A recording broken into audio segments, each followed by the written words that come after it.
அது இட்லி. எப்பா இட்லி போட்ட சமான எவ்வளவு பெரிய பூகம் வந்தாலும் சரிடா, நீ ஒரு ஆள் எஸ்கேப் ஆயிருப்பா. வெல்கம் டு ஐரஸ்டின் சேனல். எங்களோட வீடியோஸ் உங்களுக்கு பிடிச்சிருந்ததுன்னா லைக் பண்ணுங்க, கமெண்ட் பண்ணுங்க, ஷேர் பண்ணுங்க, மறக்காம சப்ஸ்கிரைப் பண்ணுங்க. ஓகே, என்ன வீடியோ பார்க்கணும்? MTN சேனல் தான் பார்க்கணும். ரீஸ்டாக் வீடியோ தான் பார்க்கலாம். சோ ஃபைனலா பராசக்தி படத்தை பார்த்தாச்சு. தீ பரவட்டும். சாரி, நீதி பரவட்டும். இது எந்த ஒரு கட்சியும் கிடையாதுல, அதுவே பயமா இருக்கு. அந்த கட்சி இந்த கட்சி எந்த மொழியா இருந்தாலும் நம்ம மேல திணிக்க கூடாது, அவ்வளவுதான். ஜனம் ரொம்ப டென்ஷன் ஆச்சு. ஃபர்ஸ்ட் ஜனநாயகம் படத்தை பார்த்துட்டு தான் இந்த படத்தை பார்ப்போம்னு நினைச்சிட்டு இருந்தேன். நம்ம என்ன பண்றது, நம்ம நேரம் அந்த மாதிரி இருக்குது.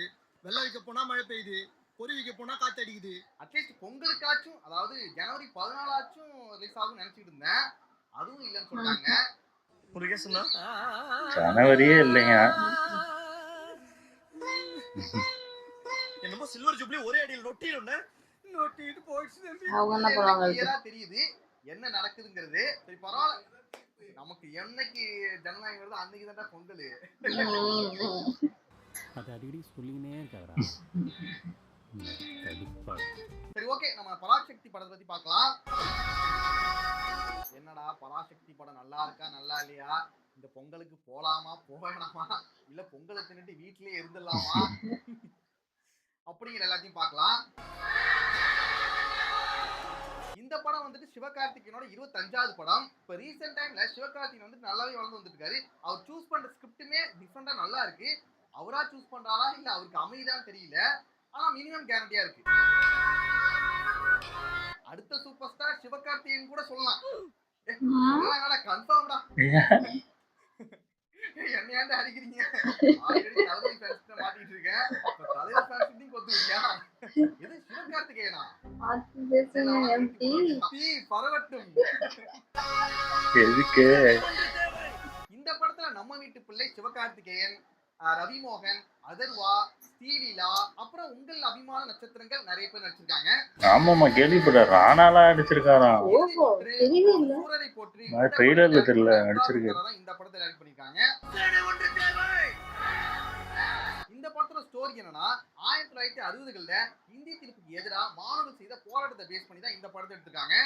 இந்தி திணிப்புக்கு தான் எதிரானவங்க, இந்திக்கோ இந்திக்காரங்களுக்கோ இல்ல. இதுல புறநானூறுங்கிற ஒரு இயக்கத்தோட தலைவரா சிவகார்த்திகேயன் இருக்காரு. அவர் மாணவர்களோட சேர்ந்து இந்தி திணிப்புக்கு எதிராக பல போராட்டங்கள் செய்யறாரு.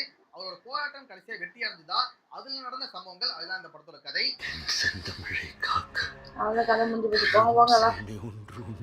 ஃபர்ஸ்ட் இந்த படத்தோட ஹீரோ சிவகார்த்திகேயன். படத்தோட ஸ்டார்டிங்ல இருந்து எண்ட் வரைக்கும் அந்த எனர்ஜி குறையாம நல்லாவே நடிச்சிருந்தாரு. இதுக்கு முன்னாடி நம்ம பார்த்த அந்த காமெடி சிவகார்த்திகேயன் இல்லாம இதுல வந்து நல்லா இருந்துச்சு. அவரோட லுக்குமே நல்லா சாமிங்கா, அந்த சாம் சொல்லுவாங்கல்ல அந்த மாதிரி நல்லா இருந்துச்சு. ஏன் தோர ரசம் சோறுலாம் சாப்பிட மாட்டீங்களோ? அவரோட டயலாக் டெலிவரியுமே இந்த படத்துல சூப்பரா இருந்துச்சு. அடுத்து ரவிமோகன். சத்தம் கேட்டு அவனே வருவான். ரவிமோகன்னா சும்மாவா? இவ்வளவு நாள் ஹீரோவா பார்த்த ரவிமோகன், ஐயோ ஜெயம் ரவினே வருது. ரவிமோகன் இந்த படத்துல வில்லனா நடிச்சிருக்காரு. 1 கோடி பேருக்கு கேக்குற மாதிரி சொல்லுவான். அந்த கேரக்டருக்கு என்ன பண்ண முடியுமோ அதை வந்து பெர்ஃபெக்ட்டா பண்ணியிருந்தாரு. கிளைமேக்ஸ்லாம் ஒரு கொடூர வில்லனா தெரிஞ்சாரு. பாக்குறதுக்கே பயமா இருந்துச்சு. எல்லாரும் அதான் சொன்னாங்க, சிவகார்த்திகேயன் படம் இல்ல இது, ரவிமோகன் படம். இப்படிப்பட்ட ஒரு நெகட்டிவ் ரோல்லையும் ஒரு நெகட்டிவ் இருக்கு, அதை நான் கடைசியா சொல்றேன். அடுத்து உண்மையாவே அவரும் நல்லா நடிச்சிருக்காரு. அவன் மூத்த பேரா இருக்கான்ல, இந்திய திணிக்கிற மத்திய சர்க்காருக்கு அடிமை வேலை பார்த்து நல்லா சம்பாதிக்கிறானே. வருவாரு. இவருக்கும் சிவகார்த்திகேயனும் இருக்கிற பாண்ட் வந்து நல்லாவே இருக்கும். அது நல்லா ஒர்க் அவுட் ஆயிருக்கும். அந்த எமோஷனல் சீனா இருக்கட்டும், இவங்க 2 பேரும் கட்டி பிடிக்கிற சீனா இருக்கட்டும். கட்டி பிடிக்கினா வேற ஆனந்தவரா வீட்டுக்கு வந்து போற எதுக்கு? அடுத்து ஸ்ரீலீலா. இவங்களுக்கு ஃபர்ஸ்ட் டைரக்ட் தமிழ் மூவி இது. இதுக்கு முன்னாடி தெலுங்கு பேசுறாங்க. பகவன் கேசரி படத்தோட வருவாங்க. தெலுங்கு தானே, இவங்கள கரெக்ட் பண்றாங்க, தெலுங்கு கத்துப்பாரு. அவங்களோட கேரக்டருக்கு ஒரு முக்கியத்துவம் இருக்கு இந்த படத்துல. கேரக்டர் சூப்பரா பண்றாங்க. எல்லாத்தையும் பார்க்கலாம். எனக்கு ஹிந்தி சொல்லி கொடு. ஃபர்ஸ்ட் பாசிட்டிவா இந்த படத்தோட கான்செப்ட் தான் நான் சொல்லுவேன். நம்ம எல்லாருமே கனெக்ட் ஆகிற ஒரு கான்செப்ட் தான் எடுத்துக்காங்க. நாடெங்கும் அனைத்து மாநிலங்களிலும் இந்தியை அதிகாரப்பூர்வமாக ஆட்சி மொழியாக்கும் சட்டம் இயற்றப்பட உள்ளது. நம்ம மக்களை பொறுத்த வரைக்கும் மொழிக்கு வந்துட்டு தனி முக்கியத்துவம் கொடுப்பாங்க. மற்ற ஸ்டேட்டை விட நம்ம தமிழ்நாட்டுல அது ரொம்ப அதிகமாவே இருக்கும். அதனாலே இந்த படத்தோட ஸ்டோரியா இருக்கட்டும், இந்த படத்தோட கான்செப்டா இருக்கட்டும், அது எல்லாமே நம்ம கனெக்ட் ஆனிச்சு.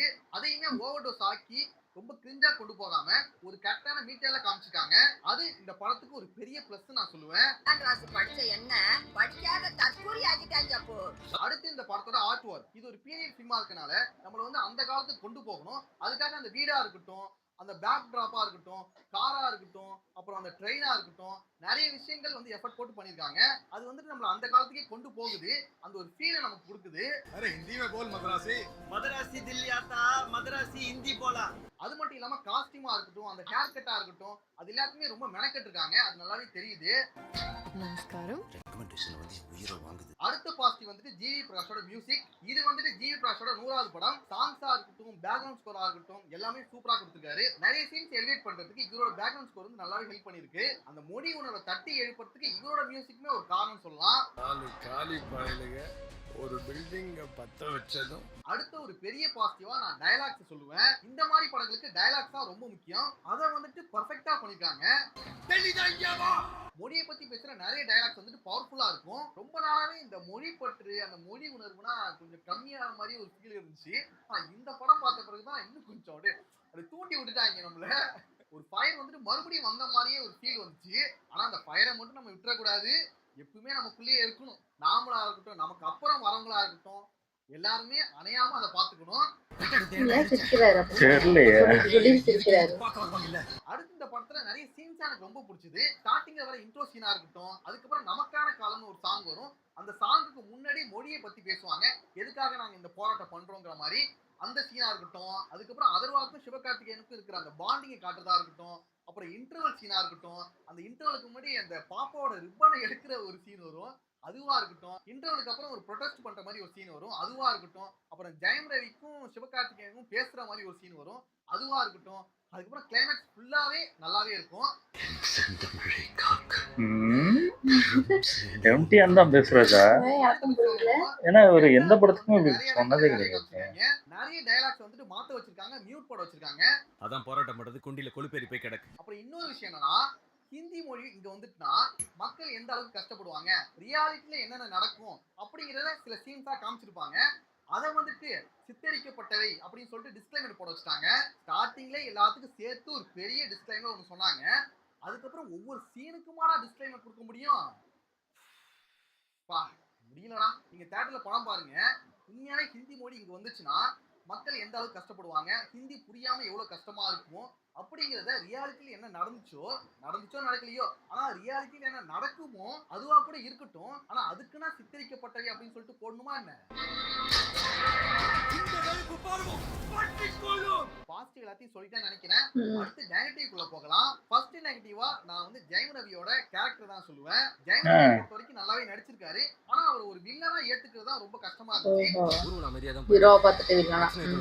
அப்ப பிரச்சனையை உருவாக்குங்க. எப்படின்னா கிட்டத்தட்ட கிளைமேக்ஸ் வரைக்குமே அவர் வந்துட்டு ஒரு வில்லனா ஏத்துக்கவே முடியல. கிளைமேக்ஸ்ல ஒரு சீன் வைக்கிறாங்க.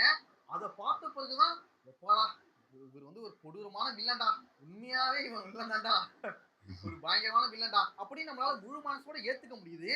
அது வரைக்குமே அவர் வந்து முழு மனசோட வில்லனா ஏத்துக்க முடியல. எதுக்காக சொல்லனா, இதுக்கு முன்னாடி அவர் வந்து நிறைய படங்களை ஹீரோவான்னு பார்த்திருக்கோம். ஒரு லவர் பாயா இருந்திருக்காரு. அதனால மட்டும் நான் சொல்ல, அவரை ஒரு கொடூரமான வில்லனா காமிக்கிற அளவுக்கான இல்லாம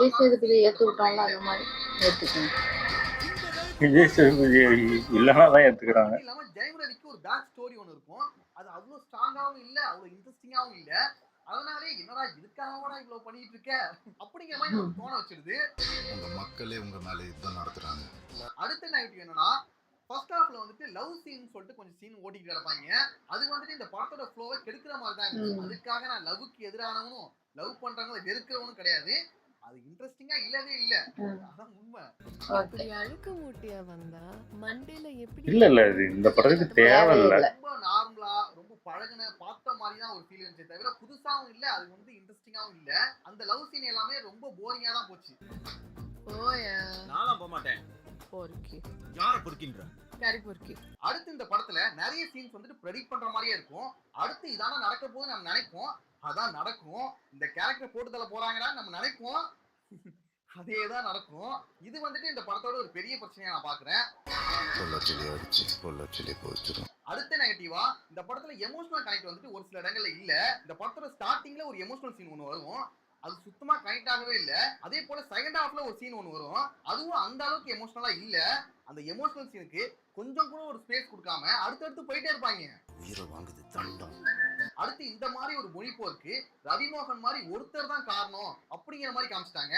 அவர் தான் இந்த பிரச்சனையை வந்து இழுத்து பிடிச்சிட்டு இருக்காரு, அவர் தான் அந்த பிரச்சனையை கிரியேட் பண்றாரு, அந்த பிரச்சனையை விடாம அவங்கள டார்ச்சர் பண்றாரு அப்படிங்கிற மாதிரி காமிச்சிட்டாங்க.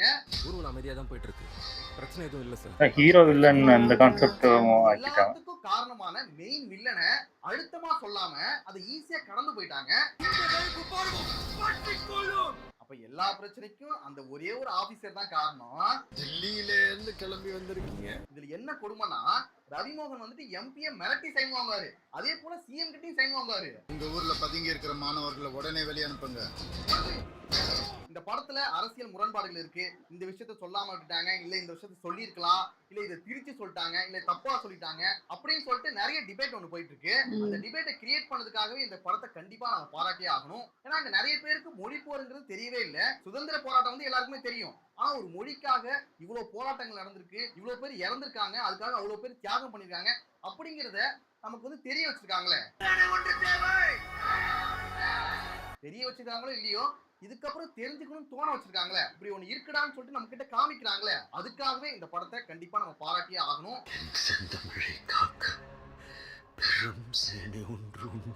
இதெல்லாம் அப்போ நடந்த பிரச்சனைடா, இப்ப நமக்கு எதுக்குடா அப்படின்னு சொல்லிட்டு நம்ம சொல்லிடக்கூடாது. எப்படா கேப் கிடைக்கும், எப்படா இந்த மும்மொழி கொள்கையை மறுபடியும் கொண்டு வரலாம்னு சொல்லிட்டு பிளான் பண்ணிட்டு தான் இருக்காங்க. அதுல நம்ம ஸ்ட்ராங்கா இருக்கிற வரைக்கும் நம்மளையும் நம்ம மொழியையும் நம்ம காப்பாத்திக்க முடியும். இதுக்கப்புறம் நீங்க முடிவு பண்ணிக்கங்க. எனக்கு தெரிஞ்ச வரைக்கும் சொல்லிட்டேன், இதுக்கப்புறம் நீங்க முடிவு பண்ணிக்கங்க. இதுக்கப்புறம் நானும் தெரிஞ்சுக்க தான் போறேன், இந்த வரலாறு படிக்க தான் போறேன். இதுக்கப்புறம் நிறைய விஷயங்களை தெரிஞ்சுக்கணும் எனக்கும் தோணுதுதான். இந்திக்காரர் மதுரை ஆத்தா, இந்திக்காரர் தமிழ் போலாம். சரிடா, இதுல இவ்வளவு விஷயம் இருந்தாலுமே இந்த படம் பார்க்கலாமா வேணாமா, இந்த பொங்கலுக்கு போலாமா வேணாமான்னு சொல்லிட்டு நீங்க கேட்பீங்க.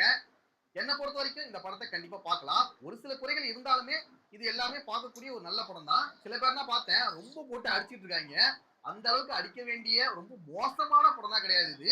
ஒரு சில இடங்கள் கொஞ்சம் லேகா தான் இருக்கு, பட் இருந்தாலும் பார்க்கலாம். கண்டிப்பா ஃபேமிலியோட போய் பாருங்க. நெக்ஸ்ட் வா வாத்தியார் படம் வருது, உங்களுக்கு வருதோ? ஆமா ஆமா, அதான் ஜனநாயகன் வராதனால அது இறங்குது. நல்லா இருந்துச்சு. ஆனா எனக்கு தெரிஞ்சு கொஞ்சம் எம்டி அண்ட் அதாவது மற்ற ரிவ்யூ வீடியோலாம் எவ்வளவோ நாங்க பார்த்துருக்கோம், நடுவுல மட்டும் ஒரு இடத்துல எம்டி அண்ட் தானா அப்படின்னு ஒரு டவுட் வந்துச்சு, ஏன்னு தெரியல. ஆமா, அதான் அவரு ஸ்டார்டிங் பேசுனதுக்கும் என்ன சொல்றது ஒரு கோர்வையா சொல்லிட்டு இருக்காரு, எனக்கு அதுதான் கொஞ்சம் டவுட்டா இருந்துச்சு. நார்மலா பேசி அவருக்கு எப்பவும் காமெடி பண்ற மாதிரி பேசும்போது தான் தெரியும், அது அப்படிதான் அவர் ரிவ்யூ பண்ணுவாரு.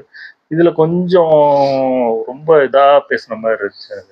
அது நிறைய பேருங்க இந்த படத்தை பத்தி ரொம்ப தெரிஞ்சவங்களுக்கு தான் அது பிடிக்கல. ஏன்னா நிறைய பேர் அது உண்மையாவே போராடினவங்களோட, அதான் உண்மையா போராடினவங்க தான் அதுல இது கொடுத்துருக்கணும். அது சம்மந்தமே இல்லாத ஆட்களுக்கு அது தப்பான ஒரு விஷயம் தான். அதனாலதான் எல்லாரும் கடுப்பா வராங்க. அதுதான் மெயின் ரீசன். ஏன்னா படத்துல வந்து என்ன நடந்துச்சோ அதை ஒரிஜினலா யாரெல்லாம் உண்மையிலேயே போராடினாங்க, அந்த மாணவர்கள்லாம் போராடினதை வந்து வேற மாதிரி இவங்க ப்ரொசீட் பண்ண ட்ரை பண்ணிட்டாங்க.